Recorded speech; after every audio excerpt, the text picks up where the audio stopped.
creating cultural awareness and understanding. This is Culture Clique. Culture Clique is written and produced by KQAL FM on the campus of Winona State University. Today on Culture Clique, we wrap up our series, Legalizing Recreational Marijuana in Minnesota. We decided to reflect on the work we did and make this final episode about what we learned over the course of the series. The entire series, Legalizing Recreational Marijuana in Minnesota, was done as part of our locally produced program, Culture Clique. Podcast of Culture Clique and all the shows that we produce at KQAL are available on your favorite streaming platforms. You can find links at KQAL.org. I'm Jiovani Bermudez. I'm Dylan Alzate. I'm Ryan Flanders. And this is the final episode of our series, Legalizing Recreational Marijuana in Minnesota. That's today on Culture Clique. All right, guys, how you doing today? Spectacular. Fantastic. Doing Yeah. all right. So this is our normal Monday morning production meeting, only today we're making a wrap-up show for our series on the legalization of recreational marijuana in Minnesota.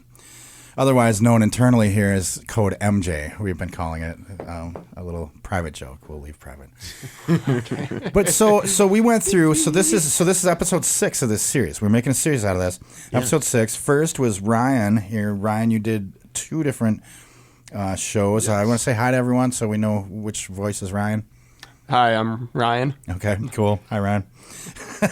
Sounds like some sort of step meeting. Yeah. So, Ryan, you did, we had to, this is why it's 6 episodes. It was originally supposed to be 5 episodes. There's 4 of you guys. You each did an episode about the legalization of marijuana in Minnesota, focusing on different topics, Ryan, we started with you with the retail perspective. And it was, only after 2... retailers. Yes. It was holy cow, there's 2 hours worth of stuff here that's real good. Yeah, because there were 2 different, you want to talk about that? There were 2 different retailers of different degrees. When I think of retailer for this, I'm thinking someone who's going to sell marijuana or pipes or things like that. But you found someone else in town. No. First I found, or we found together, Growers Home downtown, and they are more so on the growing, just general growing houseplants kind of stuff. But they also do offer events and classes that, kind of revolve around, growing cannabis, caring for cannabis plants, and also just some fun kind of recreational kind of stuff too. Okay. And so you came with me.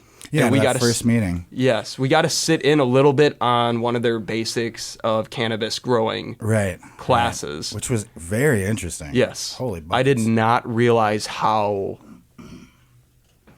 difficult. It's not very difficult. Involved. But yes, it's involved. Involved kind of plant that you need. There's a lot of... It's not put these tomato seeds in a bag and hang them upside down from your porch. You know what I mean? Yeah. I've done that before, done the hanging tomatoes. It's easy. Yeah. This is not that easy. It takes some talent to grow, right? Yeah. So I was able to sit down with Christian, Elliott, and Maureen there, the 3 founders of Growers Home, and really got to chat with them about kind of the weird gray area that is growing cannabis right now. Because you can grow your own cannabis plant at home. You can grow 4 plants, only 2 can be matured. I think I'm using the right vocabulary. It's been a while. It's been a while, and it's all brand new info, right? Yes. So forgive us if we misspeak. We'll check everything before we go back and this. Listen to the episodes online on the app. KQAL.com. All right, Flanders, plugging the station. I love it. KQAL.org. You can find all of our episodes of everything we do, in podcast form there. So, you can go back and listen to the series if you haven't heard it yet. I would recommend doing so before listening to this show. I don't know. Nah, go ahead and listen to the show. Finish it out. Yeah. But so then, we talked about that, and then what was it? So we did 2 episodes because you did that, and then who else? Rippled Leaf, right? Yes, I spoke with Justin at Rippled Leaf, and so if you don't know what Rippled Leaf is, they are more. They are a commercial farm that then in turn makes their own product. Right. Wow. And so Yeah, even still kind of a different perspective than what even I originally had thought for retailer. Right. Because I originally thought I was going to go kind of tobacco someone shop. selling kinda. what they call flour, right? Yeah. Yeah. But that's what they call, or on the street it'd be bud, or flour. Mm-hmm. Yeah, so. But, and he just really had a very interesting perspective as well, where it came from the commercial growing side of things, and then also then in turn, selling actual like cannabis products that Growers Home doesn't do.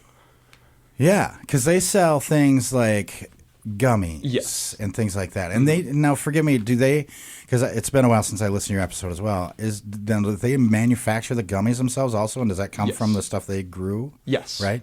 Wow, so they've got the entire supply chain like taken care of for themselves. Yes. That's kind of interesting. I That's might really be neat. speaking out of line, but they do have products. They have their products that they manufacture themselves. Yes. Right. And they're very knowledgeable guys. It's very and they're super friendly, super helpful. If you don't know anything about this stuff, go down and ask them. They also sell tinctures with like drops like CBD. They sell a lot of CBD products. Yes. A lot of CBDs. Right now, that's what they're go ahead. able. Yeah. Because that's what they're able to do now. So I'm sure in the future. Did they talk about that? I don't remember if they talked about the future and selling more THC. That was one of the really interesting things with talking to Justin was they've gone through so many changes in their short history already with just, it's every few years there's new regulation that comes out and that changes what they then are able to grow and produce. Right. And so that was something where I asked him, once this regulation all kind of settles, what does that mean for you guys? And he said, we'll just keep evolving. Nice, nice. Yeah, I like them. It's very knowledgeable. It doesn't seem like it's different than I suppose most people might think. Yeah. You know what I mean? It's not a bunch of blacklight posters and stuff like that, right? No. It's like a nice, clean. It's kind of boutique. Boutique. Yeah. So it's a nice shop they have down there. So, so that was Rippled Leaf, right? Rippled Leaf right here in Winona, and then you did Growers Home. And then so that took up the first 2 episodes, and then we kind of had to put the brakes on everybody, and be like, all right, guys, we only have so many days left of the semester to air this show. We can't have another 2-parter, So the next up was Dylan Alzate here. Yeah, hi. Hi, Dylan. So you did things about medical concerns or medical risks of like, now that recreational marijuana is legal in Minnesota, I think we thought that was a good perspective because it's like, well, but is it what are the health risks? The health because risks, it's not healthy to ingest any smoke, right? Right. Smoking is not it's not what plants nor humans crave, Right. So, but you did medical perspective. Who did you interview again? I interviewed 3 people. I interviewed Donna Common of Tincture of Time, and dermatologist Dr. Frank Buress. I interviewed 3 people. I interviewed a dermatologist, Frank Buress, after talking to a few people on at Phelps, and then and Frank, Dr. Buress, he's a dermatologist for his profession, but he was also a writer. He wrote a health column for almost 40 years here, right? Oh yeah, and I think it was published in La Crosse and here in Winona. Yeah. So that's kind of why he was a local expert as far as just health advice, right? So, and he had some good things to say too. Who else? And then you had I had Donna Common. She's a nurse practitioner at the Tincture of Time. Sure. Healthcare. Yep. Here in town, here in Winona. So you also talked to Kelsey Martin. She's a licensed clinical social worker at Winona Health, but she's also a licensed alcohol and drug counselor at Winona Health. Yeah. So that was an interesting perspective as well. And what did we find out from that? I mean, they all had good perspectives. They all did, yeah. So I'll start off with Kelsey Martin, but because it was pretty interesting. From her perspective, there isn't a whole lot of medical research done on the health effects of marijuana recreationally. Right. So, and that's historically been an issue. Is since it's illegal, there hasn't been as much studying of it. Right. So I think, and that's one thing that she mentioned. Now that it's legal, there may be more studies done, and maybe we'll find out more, which is a good thing. I think. That's true. Although it's still like illegal on the federal level, Sure. it's still. I mean, hopefully now that's that recreationally it's legal in the state of Minnesota, that we can do more research, and until that point, it's. She's going to continue doing her job. Like, it's her job to counsel people with addiction, right? With addiction to move away. And the thing is I mean, I don't know. I'm not a medical professional, but there's all kinds of addictions that people can have, right? So people get hooked, so to speak, on all kinds of things. And alcohol is one of them. Marijuana is one of them as well, right? So, whether it's physically addictive or not, it's still habit forming, and it can still cause issues for people. So, right. Good for Kelsey that she's here helping people doing that. How about, and Frank had some good points too, because he had an interesting perspective coming from a super general kind of background. Yeah, and he had a really, really good examples and stories that built off of that. Yeah. Some didn't, unfortunately, didn't make it, but not everything, because we had to cut things down for time. We didn't want another 2-parter, so we had to make sure everything was at least under an hour, right. If not 30 minutes. That's the normal show time.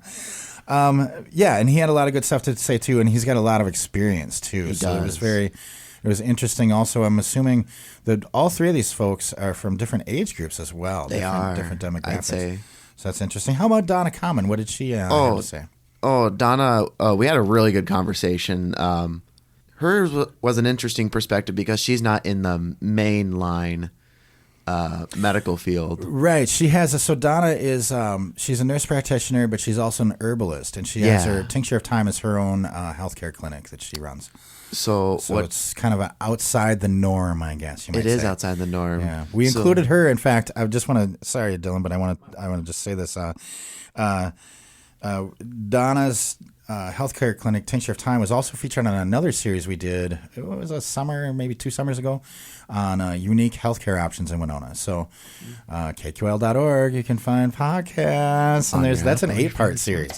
So you guys think we worked hard on this? I had 2 assistants back then, and they did 8 shows of different medical avenues in Winona here. There's a lot that Winona offers that is different. Anyway, back to this though. The MJ story. No, yeah. On your app, on your favorite smart speaker. Right. Yeah, but Donna had some interesting things to say too. And one thing that stuck out to me that I do remember is that she said, look, I'm going to paraphrase here. I don't remember exactly what she said, but it was something to the effect that she's not going to tell people not to do it, and doesn't. But she's like, but anytime you're ingesting things like smoke or anything like that, and altering your perception, I mean, you got to be careful, right? Yeah, she'll ask, is this helping you? Mm-hmm. Is this doing something for you? But one thing that I do want to add is that she noted how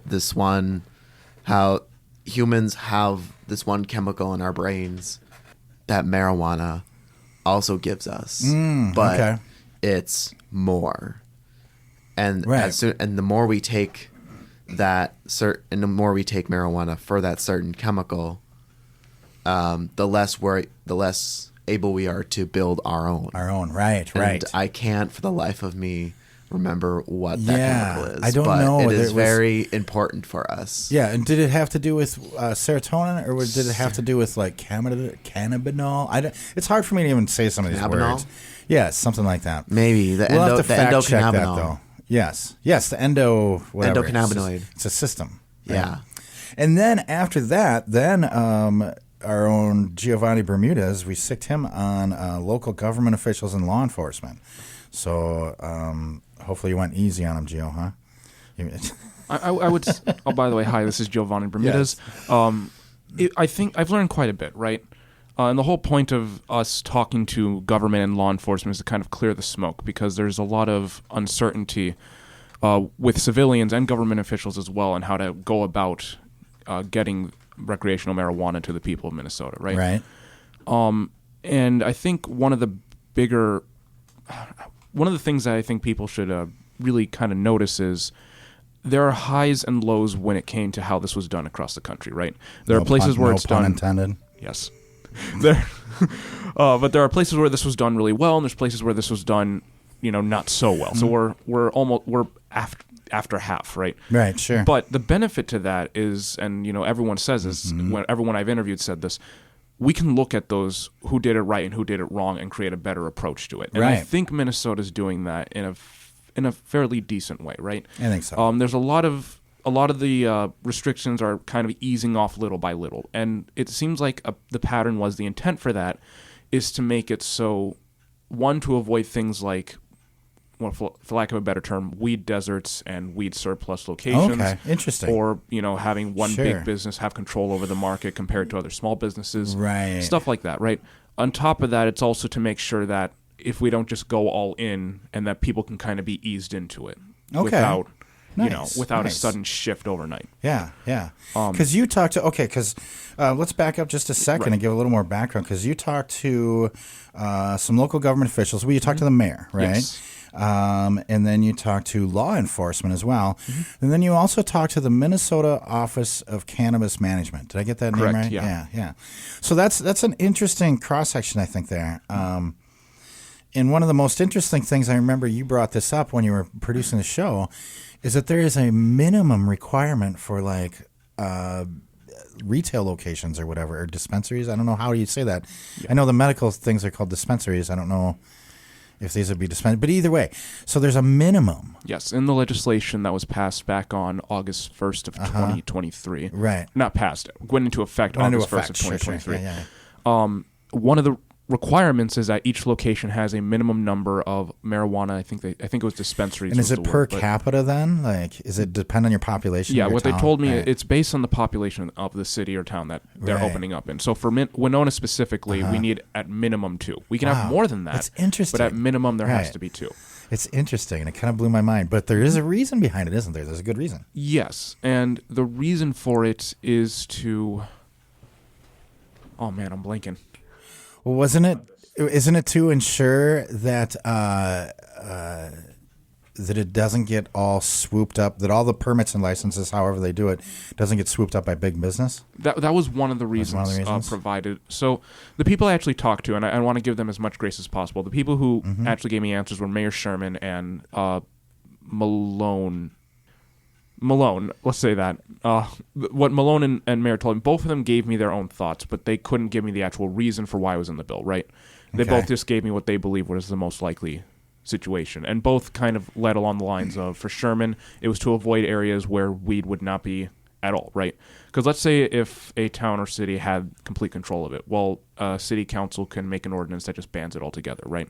Oh, and the problem with that is you would have areas of weed desert. So the reason why that minimum requirement is in there, at least from what I'm getting from him, is to avoid situations like that, where you wouldn't have a place of where weed is not available. Interesting. From the Office of Cannabis Management, it's what you just said, is to avoid people essentially taking control of the market from the get-go and and making sure there's a sense of competition and competition isn't the right word, but essentially it's not controlled. Just so it's not a monopoly. So we have to have 2 so that it can't just be 1, so that some large corporation can't come in and be like, well, we got the license for this whole area. Right, exactly. It makes sense.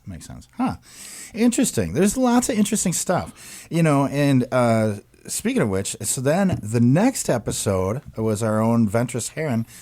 So you did public opinion and also kind of the opinion of employers, like HR also. It was kind of combined because you did an interview with right. I did Express with, Employment, right? Yeah, with Mike Dieter from Express. And then I did 2 other interviews with just basically the general public and what their opinion was. Yeah. And also got some extra interviews from people off the street. Off the street, and just got the general public's opinion of what's going on with even on campus and just in Minnesota in general. Right. So I'm kind of excited to hear those because I haven't heard those yet. We're pre-recording this, so this is a little over a week before this show is airing. So when you're hearing this, we did this about a week and a half ago, and I haven't heard the kind of man on the street interviews. What was the general consensus? Did you do it here on campus or? Yeah, I did it basically all around campus here. Okay, So I cool. didn't really get too far into And Minnesota. what was the general opinion of students then? I'm Well, curious. the general opinion of students is honestly they really don't care. They're like, okay, Yeah. they think it's cool, so you know it's nice that it's legal now. So there's like really no problems with it, but they still right. They still understand like it'll be a consequence if they had it on campus. Mm-hmm. But like the general public's the general opinion though of like students here on campus was cool that it's legal now, so I can't get in trouble with it if I'm like riding around with it or have it on me or like using it, but at the end of the day, can't have it on campus and everything. So they're still looking at there's still rules to it that apply. Exactly.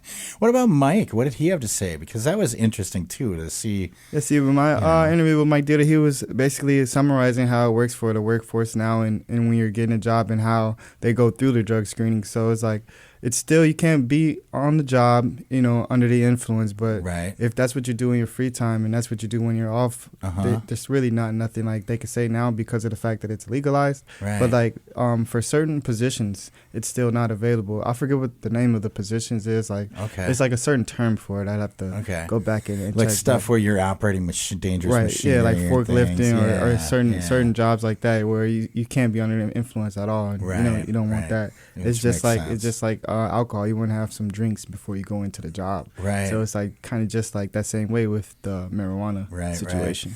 So do they like because people used to test for marijuana before they'd even hire you. Yeah, with the and if you failed it, you wouldn't get the job. So now, can they even do that or?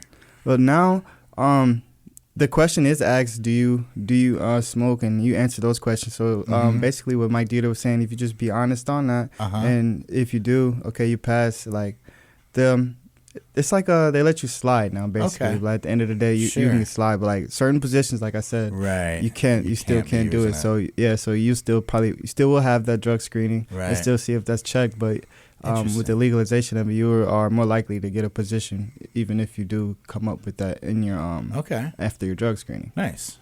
Okay. What's real interesting? It'll be cool to see how that evolves and stuff too. As over time, everything keeps changing. So it's a lot of stuff like that. But basically, even with the public opinion, and they're like some people were real excited about it, but like some people, they were already users, so it's just like makes it easier for them to continue to use now with the legalization, making it more readily accessible. Right. Good, cool. Well, this has been a really interesting and fun kind of experiment or thing here, because we approach this in a very kind of as journalistic as we possibly could, right? You guys you're all CDM majors, right? Yeah, yes. I am. Yeah. You all are? Okay, so that's creative digital media for you listeners out there. That's one of the focuses of a mass comm major here on Winona State's campus. So all these young men are mass comm majors, mass communications, and focusing on creative digital media, because there used to be journalism and broadcasting, things like that, but we don't have a journalism program anymore. And so this was real interesting and kind of fun to see you guys dig in and like do a story like this. Right. So let's just kind of go around the room. We're almost out of time here. Let's just go around the room. What was something that kind of shocked you guys or you thought was really interesting or something you never would have thought of from your sources or just a funny story from producing this, anything? I'll take the first shot. Hi, this is Jiovani. Right. I will say that I was aware of the uncertainty going into this when it came to how marijuana was being handled, right? Or cannabis. So what surprised me, though, is how open people are now that it's been legalized. Right. And what I mean by that is if you go back and you listen to one of my interviewees was Deputy Chris Myers, or Sheriff Chris Myers, right? And he did tell me that during the time when the law was passed, not in effect yet, but it was passed, there was like a decrease in the enforcement of like local marijuana laws. The possession laws, right? Possession laws. Okay. So they'd come across people if they just possessed it. Flat out told me for many people it's just too much work for something that's going to be legalized within a month. Right, exactly.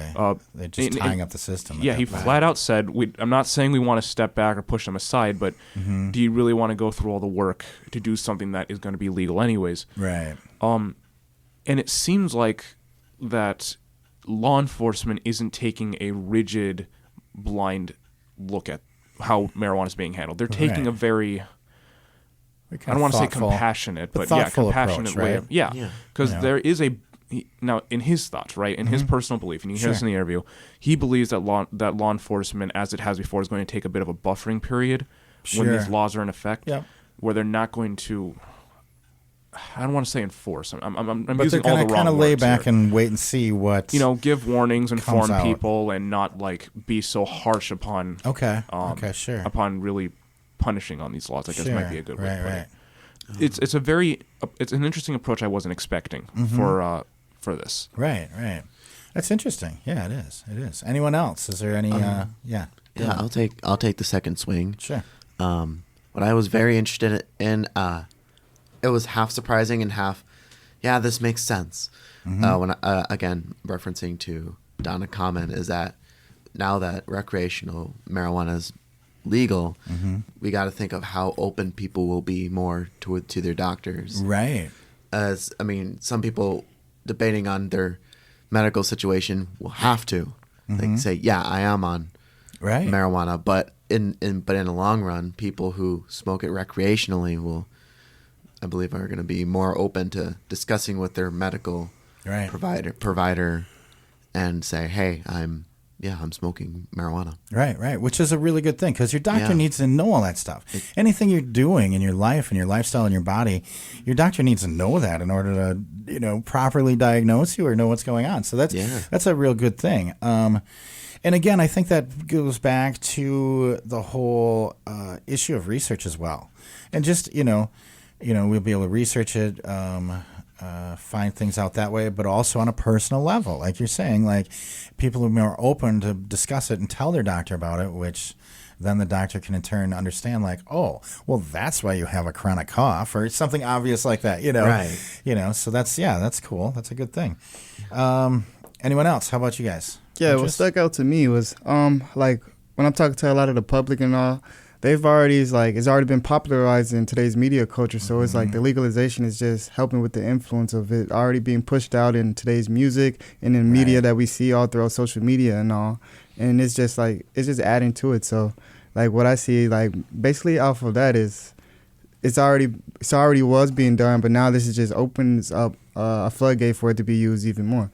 And that stuck out to me a lot because a lot of people was basically saying that like, well, we already see this everywhere, and now it's just easier to get access and to promote that more. So it's like it's already been like generally promoted throughout like pop culture and media. It's kind of accepted already in pop culture, isn't it? Yeah. So like that's one thing that stuck out to me. That was really interesting because I'm getting that basically from. Like a lot of the people who I was already interviewing off the streets and everything, like they were saying like the kids are already being influenced by it, XYZ because of what they see on social media and stuff. So that stuck out to me a lot because I don't know. It's just I don't know. Yeah. That's interesting. And I know, so the new law, you have to be 21, right? Isn't that the age? Yeah, that seems reasonable. Yeah, which is good. And it'll be interesting to see how we can enforce that, because there is, and I think some of your guests, Dylan, talked about that, right? You like using it early on is not good for kids, things like that. So, it'll be interesting to see how we stay on top of that and make sure to keep everyone safe, So who do we have? Ryan, do you have anything? Or? I learn anything. You didn't learn anything? Okay, well, this has to get cut. Typical. Yeah. No, I think the big thing that I took away from my interviews is the legislation is taking their time to hopefully do this right. Right. And hopefully Minnesota can see a really good, small business core behind that would be nice. Cannabis sales instead of having, gosh, I forget what state it was who just opened it up right away. And it was just like, basically the Walmarts of I don't weed. remember what state that was. They came in and just took over. So hopefully with this kind of like slow rollout that Minnesota is going right now, a good, local base can be established. Right, totally. The mom and pops, the actual Minnesota-based businesses too. There's a good balance to find there.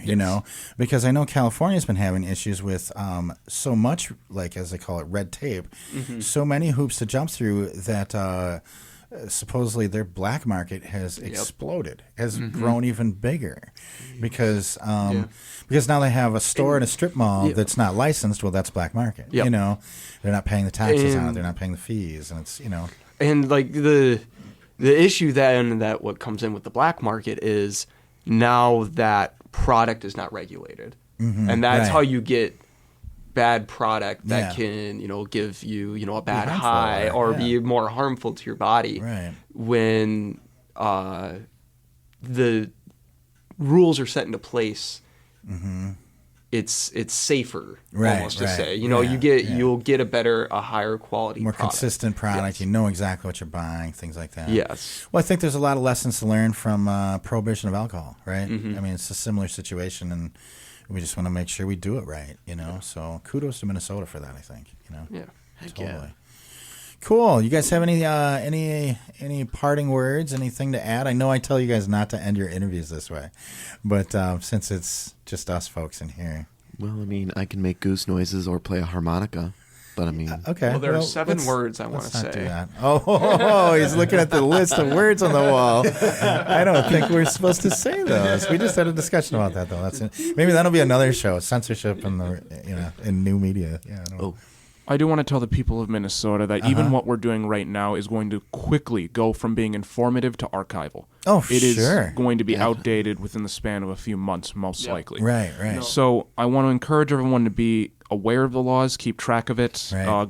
Go to the Office of Cannabis Management's website. They have a newsletter to keep people updated.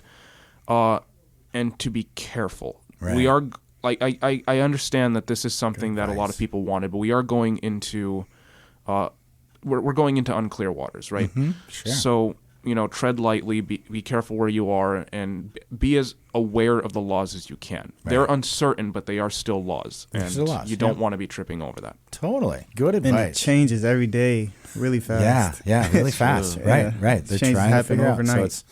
out. So stay on top of it, for sure. I do have an actual word that I do want to say. That's not just a joke. I'd like to thank Bill for allowing us this opportunity to go ahead and pursue these different perspectives. Well, you're welcome. It's a real treat to be able to pursue this journalistically as opposed from what we normally do here on KQAL. Right. And what we normally do is a little bit journalistic, but it's more entertainment, and this is more informative. Which is cool. Creative. Oh, I appreciate that, Dylan. Thank you. No, and we you're appreciate welcome. you, Bill. Oh, thank you, guys. Man, I'm gonna miss you guys. See, Dylan, you're coming back next semester. You can't get rid of me But that easy. the other 3 of you, I'm losing you this semester. You guys are all graduating, so congratulations to Ryan, Jiovani, and Ventress. Congratulations on finishing school and getting out of here. Thank you. I'm sorry to see you. Yeah, knock on wood. I'm sorry to see you guys go, though. I have thoroughly enjoyed this team. This is like one of my favorite teams ever. It's the most people we've ever had. I usually have 2 assistants, and this semester we had 4. For the last 2 semesters, we had 4. And you guys made it super awesome. It wasn't more difficult. It was more fun. So thank you guys. Of course. Yeah, I guess this is our closing performance, yeah? Yeah, it is. So you got one more thing you want to tell everyone? People of Minnesota, listen to me. The curtains. Yeah, for the people of Minnesota who were with me when I was doing all these shows and all the artists I reached out to and stuff like that, I know this is essentially the last thing I'm working on before I leave KQAL. Sure. Yep. So I do want to thank all the artists who, I spoke with and, I've had great interactions with. It's great to see them as people. And to all the people listening, I appreciate you listening in on the work I've done here and being with me as I grew into this, coming in here not knowing anything about broadcasts and then being where I am now. Yeah, it was quite the experience, and I'm glad it happened. It's kind of sad to be walking away from it for now. Very much, but I am excited to see what each and every one of you does from here on out. So very excited to see that. In fact, as you're talking, I'm thinking, you know what? I think we're going to make this a tradition then. At the end of the school year every year, we're going to have a wrap-up show, and we're just talk about the shows we did. So This is super fun. Thank you guys. Yeah, I appreciate it. Of course. Well, This thank is you, Bill. awesome. Thanks. And it's early in the morning, but I think we should just call it a day. We'd go have lunch or something. That'd be great. I gotta go make phone You guys got classes and stuff, don't you? All right. Well, thank you guys. And everyone out there listening, KQAL.org, you can find podcasts of all the things we've been talking about and all the other shows that we do too, music and art and things. Thanks to everyone who participated in this series. To learn more about recreational cannabis in Minnesota, go to cannabis.mn.gov. To learn more about Winona and the surrounding community, tune into Culture Clique. Thursday at 12:30 right here at 89.5 KQAL. Or find links to podcasts at kqal.org.